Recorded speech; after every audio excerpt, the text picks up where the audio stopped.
Welcome to a fireside reading of David Copperfield, Chapter 42, Part 2. We read the beginning bit, the end of what I'm going to read now, yesterday, but it gives us a run into what we're going to get to today. Agnes and David say goodbye, and Agnes says, looking up at the stars, "Do not be troubled," she said, giving me her hand, "by our misfortunes and anxieties. I can be happier in nothing than in your happiness. If you can ever give me help, rely upon it, I will ask you for it. God bless you always." In her beaming smile, and in these last tones of her cheerful voice, I seemed again to see and hear my little Dora in her company. I stood a while, looking through the porch at the stars, with a heart full of love and gratitude, and then walked slowly forth. I had engaged a bed at a decent alehouse close by, and was going out at the gate, when, happening to turn my head, I saw a light in the doctor's study. A half-reproachful fancy came into my mind that he had been working on the dictionary without my help, with the view of seeing if this were so, and in any case of bidding him good night, if he were yet sitting among his books. I turned back, and going softly across the hall and gently opening the door, looked in. The first person whom I saw, to my surprise, by the sober light of the shaded lamp, was Uriah. He was standing close beside it, with one of his skeleton hands over his mouth, and the other resting on the doctor's table. The doctor sat in his study chair, covering his face with his hands. Mr. Wickfield, sorely troubled and distressed, was leaning forward, irresolutely touching the doctor's arm. For an instant, I supposed that the doctor was ill. I hastily advanced a step under that impression, when I met Uriah's eye and saw what was the matter. I would have withdrawn, but the doctor made a gesture to detain me, and I remained. "At any rate," observed Uriah with a writhe of his ungainly person, "we may keep the door shut. We needn't make it known to all the town." Saying which, he went on his toes to the door which I had left open, and carefully closed it. He then came back and took up his former position. There was an obtrusive show of compassionate zeal in his voice and manner, more intolerable, at least to me, than any demeanour he could have assumed. "I have felt it incumbent upon me, Master Copperfield," said Uriah, "to point out to Dr. Strong what you and me have talked about. You didn't exactly understand me, though." I gave him a look, but no other answer, and going to my good old master, said a few words that I meant to be words of comfort and encouragement. He put his hand upon my shoulder, as it had been his custom to do when I was quite a little fellow, but did not lift his grey head. "As you didn't understand me, Master Copperfield," resumed Uriah in the same officious manner, "I may take the liberty of humbly mentioning, being among friends, that I have called Dr. Strong's attention to the goings-on of Mrs. Strong. It's much against the grain with me, I assure you, Copperfield, to be concerned in anything so unpleasant. But really, as it is, we're all mixing ourselves up with what oughtn't to be. That was what my meaning was, sir, when you didn't understand me. I wonder now, when I recall his leer, that I did not collar him and try to shake the breath out of his body. I dare say I didn't make myself very clear, he went on. Nor you neither. Naturally, we was both of us inclined to give such a subject a wide berth. Howsever, at last I have made up my mind to speak plain, and I have mentioned to Dr. Strong that... Did you speak, sir? This was to the doctor, who had moaned. The sound might have touched any heart, I thought, but it had no effect on Uriah's. Mentioned to Dr. Strong, he proceeded, that anyone may see that Mr. Maldon and the lovely and agreeable lady, as is Dr. Strong's wife, are too sweet on one another. Really, the time is come, we being at present all mixing ourselves up with what oughtn't to be, when Dr. Strong must be told that this was full as plain to everyone as the sun before Mr. Maldon went to India.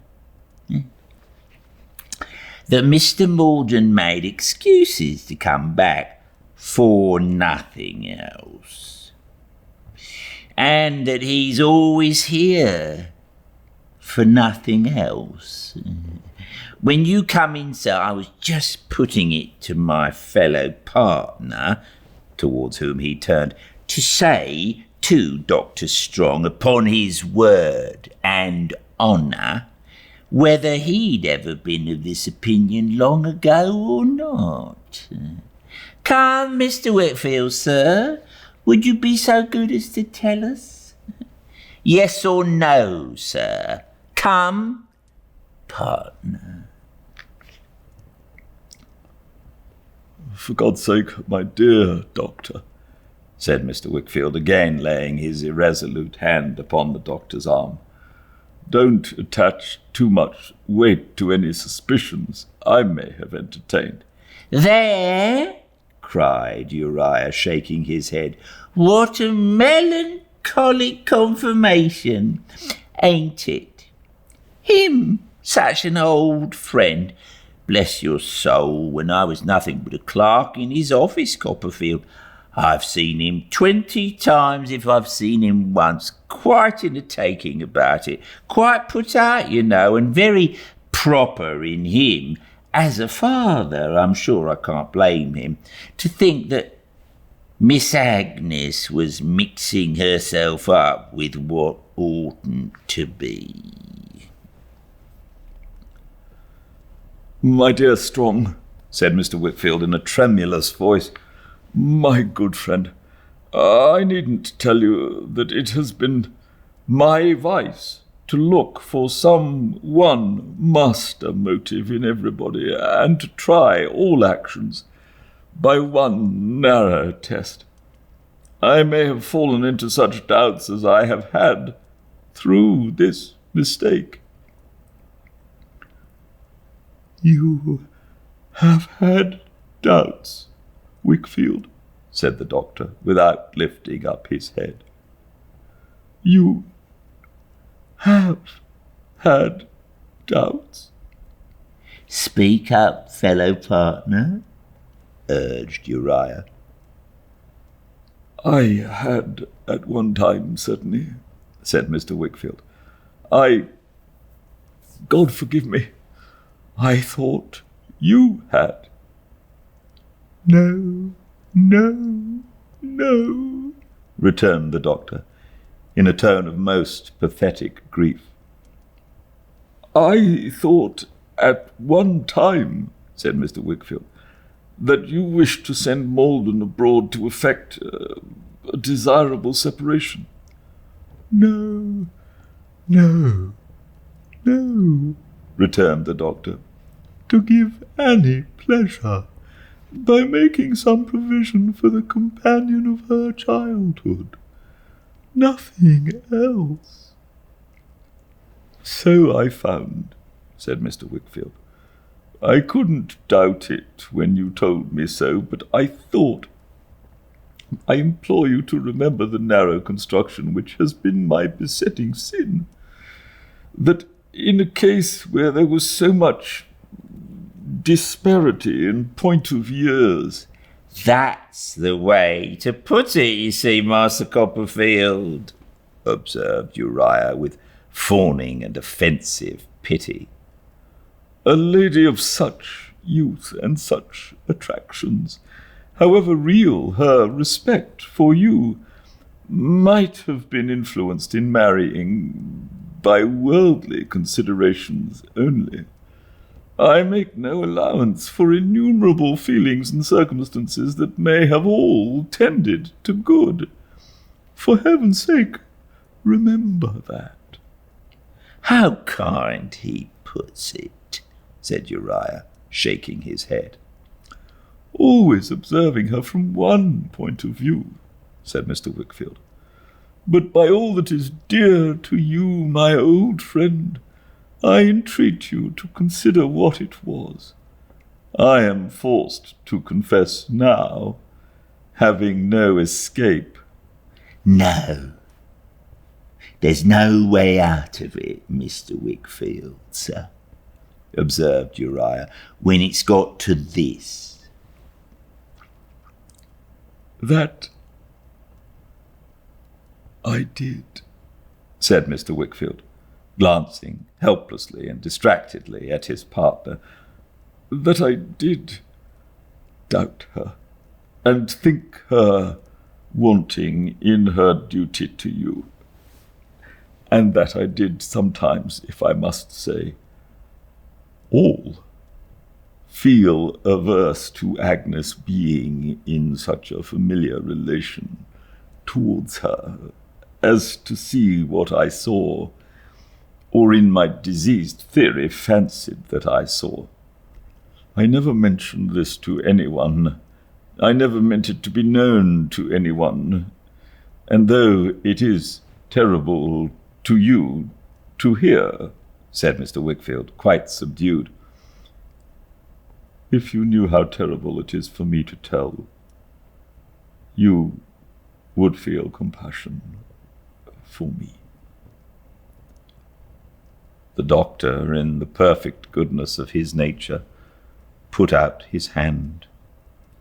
Mr. Wickfield held it for a little while in his, with his head bowed down.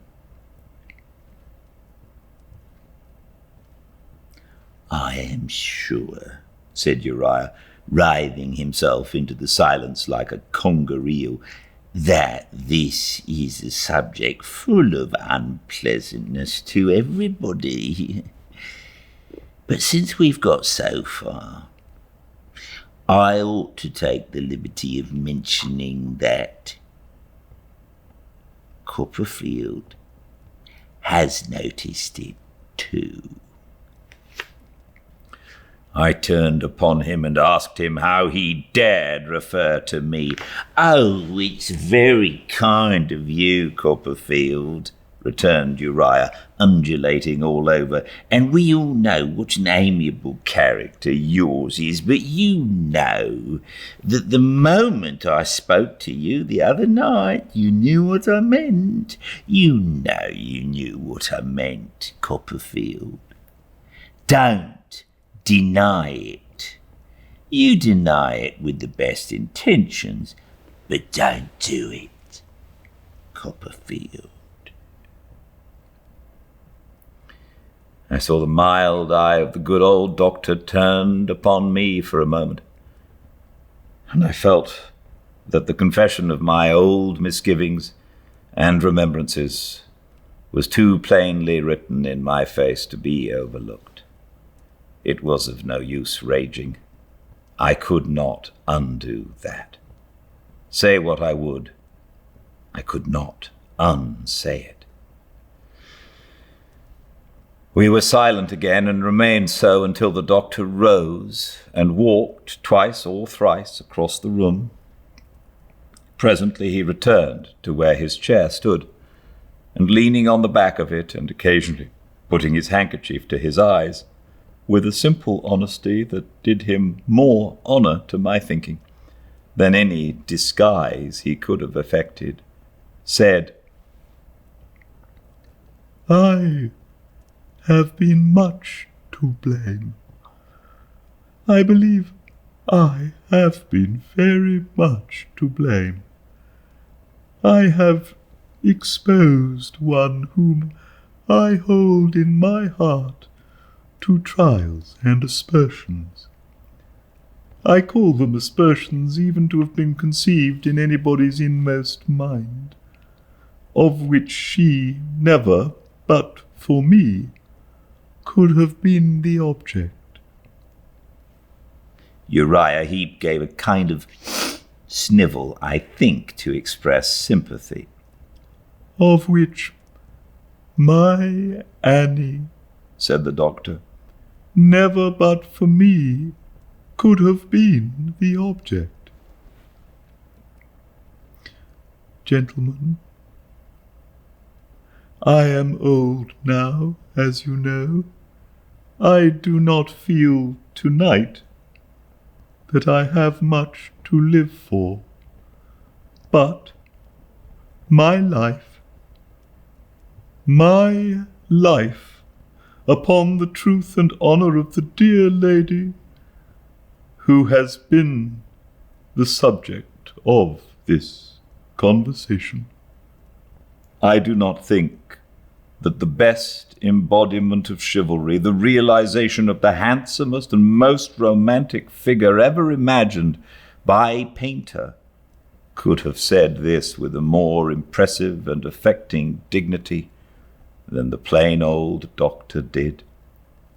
But I am not prepared," he went on, "to deny, perhaps I may have been, without knowing it, in some degree prepared to admit, that I may have unwittingly ensnared that lady into an unhappy marriage.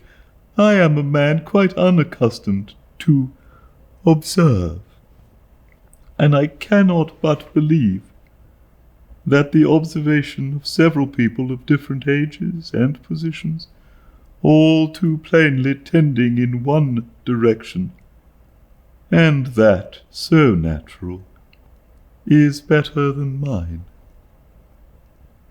I had often admired, as I have elsewhere described, his benignant manner towards his youthful wife, but the respectful tenderness he manifested in every reference to her on this occasion, and the almost reverential manner in which he put away from him the lightest doubt of her integrity, exalted him in my eyes beyond description.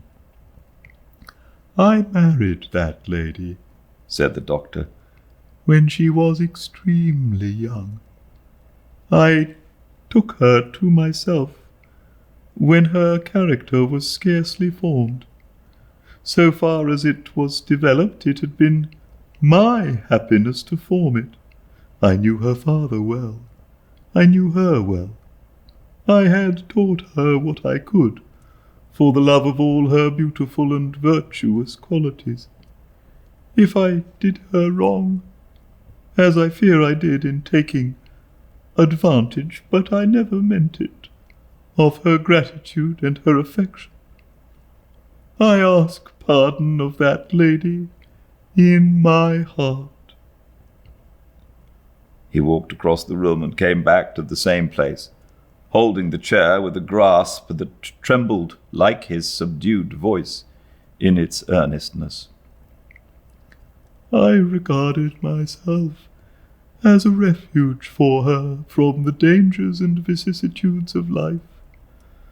I persuaded myself that, unequal though we were in years, she would live tranquilly and contentedly with me. I did not shut out of my consideration the time when I should leave her free, and still young, and still beautiful, but with her judgment more matured. No, gentlemen, upon my truth. His homely figure seemed to be lightened up by his fidelity and generosity. Every word he uttered had a force that no other grace could have imparted to it. My life with this lady has been very happy. Until tonight, I have had uninterrupted occasion to bless the day on which I did her great injustice. His voice, more and more faltering in the utterance of these words, stopped for a few moments.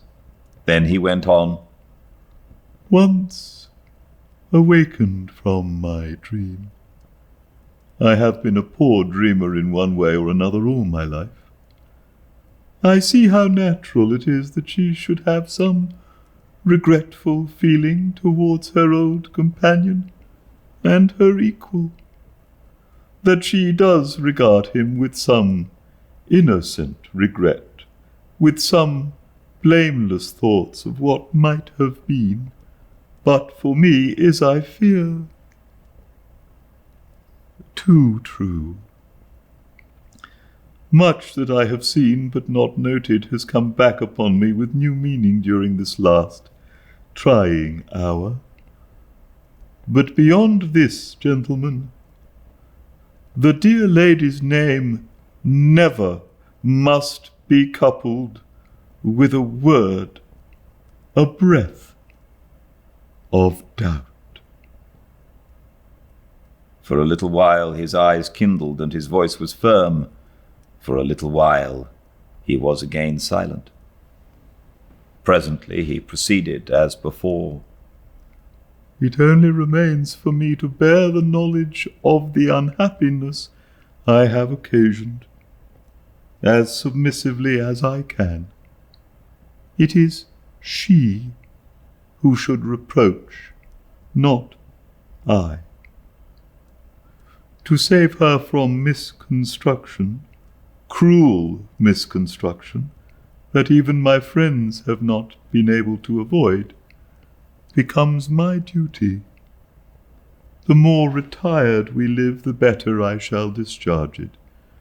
And when the time comes, may it come soon, if it be his merciful pleasure, when my death shall release her from constraint, I shall close my eyes upon her honoured face with unbounded confidence and love, and leave her with no sorrow then to happier and brighter days. I could not see him for the tears which his earnestness and goodness, so adorned by and so adorning the perfect simplicity of his manner, brought into my eyes. He had moved to the door when he added, Gentlemen, I have shown you my heart. I am sure you will respect it. What we have said tonight is never to be said more. Wickfield, give me an old friend's arm. Upstairs? Mr. Wickfield hastened to him without interchanging a word. They went slowly out of the room together, Uriah looking after them.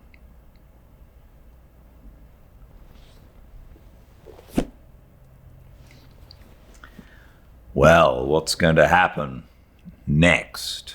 We will find out tomorrow. at 5 Pacific Live at Fireside Reading on Instagram. All the chapters uploaded to the YouTube channel Fireside Reading. And until I see you all again to find out how David handles Uriah, I can't wait for Uriah's comeuppance. We will find that out tomorrow. But until then, please stay very well. Good night.